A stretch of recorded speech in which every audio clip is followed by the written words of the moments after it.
ছাত্র আন্দোলনের মধ্যেই শিক্ষায় উৎকর্ষের তকমা হারাচ্ছে যাদবপুর বিশ্ববিদ্যালয়। ইনস্টিটিউট অফ এমিনেন্স তকমা পাবার পথে এগোচ্ছিল যাদবপুর বিশ্ববিদ্যালয়, কিন্তু 1015 কোটি থেকে রাজ্যের বাজেট 606 কোটি করায় ইনস্টিটিউট অফ এমিনেন্স হাতছাড়া হয়েছে যাদবপুর বিশ্ববিদ্যালয়। রাজ্যসভায় শ্রমিক ভট্টাচার্যর প্রশ্নের জবাবে এমনটাই দাবি করেছে কেন্দ্রীয় শিক্ষা প্রতিমন্ত্রী। ইনস্টিটিউট অফ এমিনেন্সের তকমা পেলে গবেষণায় বরাদ্দ বাড়ে, অন্যান্য দিক খোলে, শাসত্ব শাসনের অধিকার মেলে। এই জায়গা থেকে যাদবপুর বিশ্ববিদ্যালয় প্রাথমিকভাবে তালিকাভুক্ত হয়েছিল।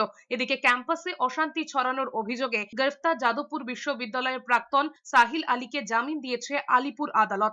এসবের মধ্যেই 13ই মার্চ পর্যন্ত যাদবপুর বিশ্ববিদ্যালয়ের সংলগ্ন এলাকায় কোনো কর্মসূচি করা যাবে না বলে নির্দেশ দিয়েছিল কলকাতা হাইকোর্ট। তবে বুধবার সেই নিষেধাজ্ঞা তুলে নিয়েছে আদালত। ফলে এখন থেকে ওই এলাকায় কর্মসূচিতে আর কোনো বাধা রইল না। এই মুহূর্তে শিক্ষার উৎকর্ষ সাধন কিংবা কোনোভাবে যাদবপুর বিশ্ববিদ্যালয়ের মর্যাদা রক্ষা করতে বিন্দুমাত্র তৎপর রাজ্য সরকার নয়, এদের কোনো আগ্রহই নেই।